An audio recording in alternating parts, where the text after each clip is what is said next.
واحد السلام عليكم، كي دايرين المشاهدين؟ لاباس عليكم؟ أموركم والأحوال؟ نتمنى تكونوا كلكم بخير وعلى خير. مرحبا بكم معايا ابتسام باطمة. ابتسام باطمة الأخت ديال المغنية كي كيسميوها مغنية دنيا باطمة.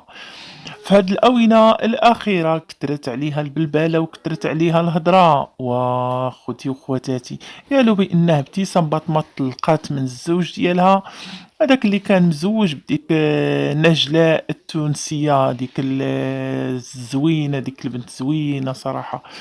ولكن الأرزاق حرم معاها الرزق، كان عندها واحد الوليد سميتو سلطان، مزينتو وليد الله يخليه ليها. طلق من ديك التونسية وجاء تزوج بعريضة الأزياء ابتسام باطمة أخت دنيا باطمة.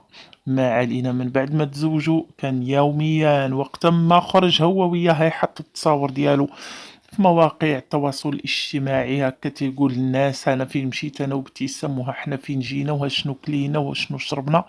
المهم كان تيوري كل شيء، تيحط تصويراته. مؤخرا صافي مسح دوك التصاور اللي كان كيجمعوه مع الزوجة ديالو ابتسام باطمة، مسحهم من الحساب ديالو في الانستغرام. ايوا، وهو التواصل الاجتماعي بطبيعة الحال دخلوا لعندو لقاو تصويراته بانهم ممسوحين، بقاو تيقولوا بانه هو مسحهم حيت انه تفرق مع ابتسام باطمة، هذاك هو السبب باش مسحهم، يعني تطلق معاها. وشنو السبب ديال الطلاق؟ لان ابتسام دخلات في مجال التمثيل، ولات ممثلة، كتمثل في شي افلام دابا غادي تشوفوهم ان شاء الله مستقبلا، وداك الشي زوين وفنيون على حسب ما قالت هي، قالت بانها عندها تقنيات ديال الممثلة. ايه، وقالوا هذا هو السبب بان قبيبو ما بغاهاش علاش تمثل، وهذا وقع مشكل كبير بيناتهم وسبب ليهم في الطلاق.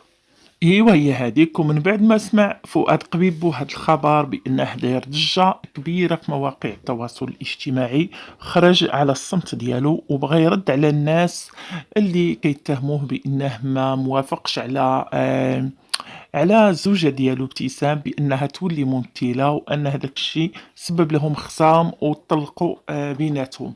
خرج فؤاد قبيبو تيحط تصاور جدادين في الحساب ديالو في الانستغرام وتيقول بأنها أنا ما مطلقش مراتي، كنبغيها وكتبغيني، غير دوك التصاور حيدتهم باش نحط تصاور وحدين اخرين وصافي. ماشي غير تشوفوا بنادم حيد التصاور ديالو من الحساب غادي تقولوا بأنه الطلاق راه ما عنده حتى شي علاقة بالتصاور.